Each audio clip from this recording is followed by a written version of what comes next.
Movies can be rich and rewarding in many different ways, but it's always deeply satisfying when you revisit a film years after your initial viewing and continue to peel back layers of secret meaning. The nature of filmmaking also often means that intended subplots are left on the cutting room floor for one reason or another, whether at the behest of the studio or the director themselves, yet it's rather common for the DNA of these scenes to remain in the movie in some form or another. And so, these 10 films all featured the kernels of subplots which further developed characters and expanded the narrative scope, yet were ultimately kept vague for one reason or another. I'm Ewan, this is Whatculture, and here are 10 secret subplots hidden in movies. Number 10. Deckard's divorce, Blade Runner. Though none of the various cuts of Ridley Scott's Blade Runner shed much definitive light on who Deckard is as a person, there are nevertheless small hints and elements which were ultimately cut from the movie, specifically a subplot involving Deckard's ex-wife. In Philip K. Dick's original novel, Do Androids Dream of Electric Sheep, real animals are shown to be extremely rare and are therefore something of a status symbol. Deckard was married to a woman named Iran who was unhappy and ready to leave him, but he hoped that buying her a real Nubian goat would help keep their marriage together by bolstering their social status. Only the theatrical cut of Blade Runner makes a passing mention of Deckard's wife, yet this wasn't always the plan.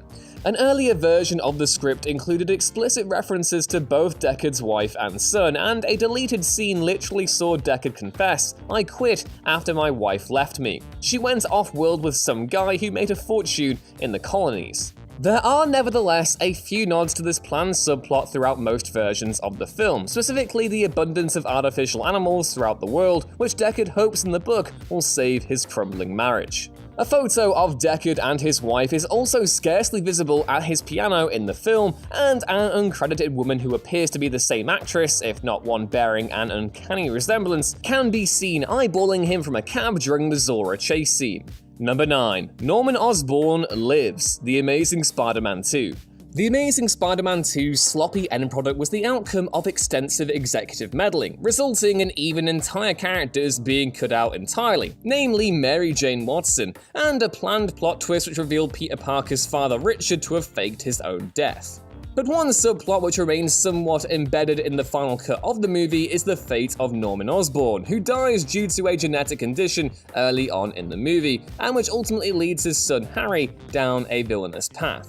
It was reported in the weeks following the film's release that a scrapped post-credit scene was to reveal that Osborn's detached head had been cryogenically frozen and was being stored at Oscorp. After a visit from the shadowy Gustav Fiers, Osborn's eyes would pop open, setting up his leadership of the Sinister Six in the planned and also scrapped sequel. I imagine he'd probably look like Mr. Burns when he recovers Bobo in the future. But immediately following Osborn's death in the movie proper, we can actually see doctors tending to his body, one of whom is seen wheeling away a cryogenic storage tank that looks exactly like the device containing Norman's head in the images from the scrapped scene.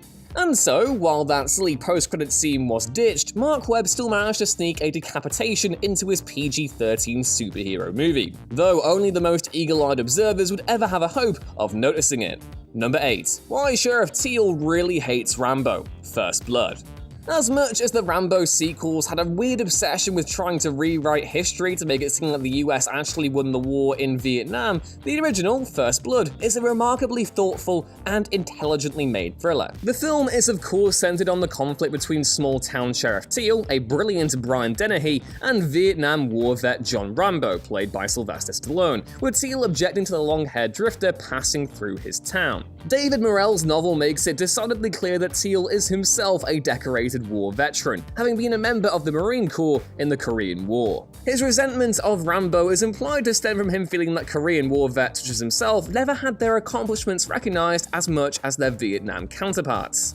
This is hinted at in only a single scene in the movie, when Teal is shown sat in his office which contains 3 medals: the Silver Star, the Purple Heart, and the Army Distinguished Service Cross. The medals, awarded for valor and bravery during combat, suggest that Teal wasn't merely a mediocre grunt, but an extremely skilled soldier, lending fascinating extra context to quite why he appears to loathe Rambo so much. Number 7. There's an alien invasion taking place. Searching.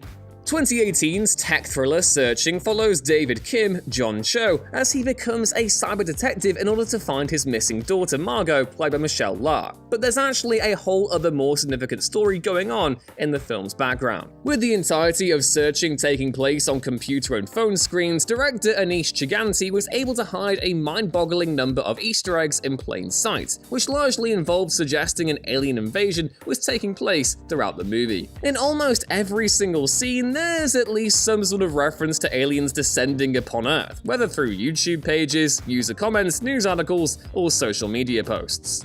Though the film's producer and co-writer Sev Ohanian later confirmed that it started out as a bit of a joke, an enormous amount of planning ultimately went into writing a Hollywood-style alien invasion plot to be interspersed throughout the film. Neither Ohanian nor Chiganti, however, expected audiences to pick up on it quite so fast, as within mere days of the movie's release, it had been discovered by attentive viewers. Incredible on all fronts. Number 6. The T-1000 Malfunctions, Terminator 2 Judgment Day. Though hardcore Terminator 2 fans can savor the movie's glorious Ultimate Edition complete with every deleted scene restored, the version seen by the vast majority of viewers is still the 137-minute theatrical cut. There is one curious subplot which is nevertheless vaguely hinted at in the original release, and that's the malfunctioning of the villainous T-1000. After it gets frozen by liquid nitrogen, it shatters into hundreds of pieces and then reforms for the villainous showdown. In the theatrical cut, we briefly see the T-1000 pulse into liquid metal form for a second, while the T-800's arm is trapped in a giant machine cog. To the casual observer, there's no clear explanation for this, but in the Ultimate Edition, it's revealed that the T-1000 is encountering major glitches since reforming, such as its limbs sticking to the surrounding environments, and even unintentionally camouflaging to match said environment. Furthermore, this plot plays a pivotal role in the original version of the T-1000's death, as John is able to tell which of the two Sarahs is his actual mother by looking at her feet. And yet, the only remnant of this that remains in the theatrical release is that simple, unexplained pulse. Number 5. Marty almost kills George and himself. Back to the Future. Who can forget the outrageous scene in Back to the Future where Marty McFly disguises himself as the alien Darth Vader to convince his father George to take his mother Lorraine out on a date? Hilariously, the next morning, George runs over to Marty and comments that he overslept, which the audience most likely assumes is simply a result of George being roused violently from his slumber and then probably being too wired to quickly go back to sleep. But in actual fact, an extended version of the scene reveals that Marty basically tortured George while under the guise of Darth Vader, and even ended up knocking him out with a chloroform rag to ensure he passed out, hence why George overslept. It goes without saying that chloroform in the hands of a high schooler is a recipe for disaster, and given how careless Marty was clearly being, he could have easily administered a fatal dose of the stuff to George and undone his own existence in the process. Now that's a time-traveling doozy. Number 4. Penders' death, Rogue One, a Star Wars story. You probably don't remember the name of Rogue One's Pendra Silu, but you might well remember the young girl on Jeddah who gets saved by Jyn Erso during the battle between Saw Gerrera's partisans and the Empire. If seeing Pendra reunited with her mother thanks to Jyn seemed like a happy ending for the character, this was of course thrown into doubt when Jeddah City was destroyed by the Death Star later on. Still, there was at least the possibility that Pendra was able to escape, right? Well, sadly, Rogue One's novelization obliterates all hope that she did by confirming that Pendra did indeed perish on Jeddah, despite her father's attempts to shield her from the super laser's colossal blast. Considering that Rogue One is already the grimmest of all the Star Wars movies, it was probably a smart move not to show a child melted to dust on top of everything else, but still, just to obliterate any morsel of hope you had remaining in this hellhole of a year, she is dead. Number 3. Eric's compromised powers, The Crow. Halfway through The Crow, Eric Draven avenges the murder of both himself and his fiancée Shelley by killing the man responsible, Funboy. For the rest of the movie, you might notice that Eric has his hands and stomach crudely taped up with black electrical tape, yet the reason for this is never actually explained. As it turns out, a ton of material was cut from Funboy's death scene which delved deeper into the mechanics of Eric's powers. Originally, Funboy woke up in the bathtub and attacked Eric with a razor, causing cuts on his hands and stomach before Eric was able to fight back and kill him. The character of the Skull Cowboy, who was removed from the film during production, was further supposed to explain that Eric's powers were dependent on him seeking personal revenge and would diminish if he attempted to help solve the problems of the living. And so, him helping Fun Boy's drug addict girlfriend Darla get her life back on track in this scene caused his powers to lessen, making him vulnerable to Fun Boy's attacks and preventing his wounds from healing immediately. On one hand, the electrical tape is just a straight-up cool look for the character, but it's actually more of a practical decision than a fashionable one. Number 2. Truman's Ring is actually a camera, The Truman Show. The Truman Show is one of those wonderful films that just opens itself up more and more every time you watch it. Director Peter Weir made sure to have Truman's artificial reality littered with cameras for the audience to spot, and one of them is even hiding directly in plain sight, Truman's distinctive ring. The large black gem on this ring is in fact a camera, as confirmed by one of the film's deleted scenes. But the story gets much deeper than that, as eagle-eyed viewers might have also noticed that in the movie's flashbacks, the ring is first being worn by Truman's father.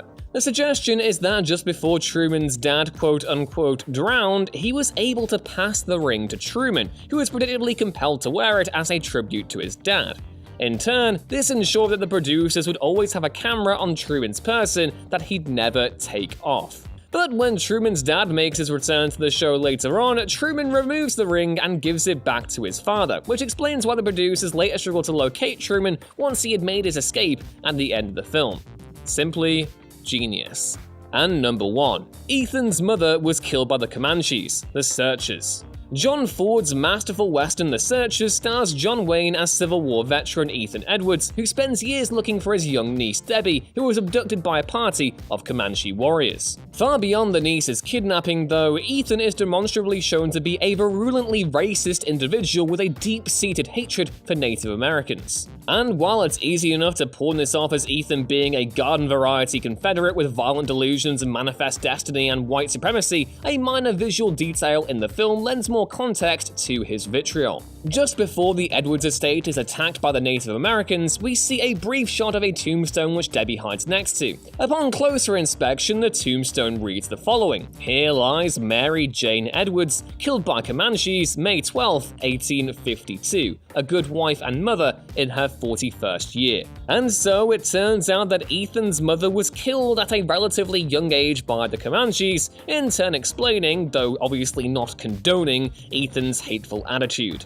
Given that Ethan ultimately plots to kill Debbie rather than rescue her, it's quite probable that Ethan saw firsthand what the Comanches did to his mother beyond mere murder, and this informed his desire to kill his niece, in addition to all the obvious ugly bigotry.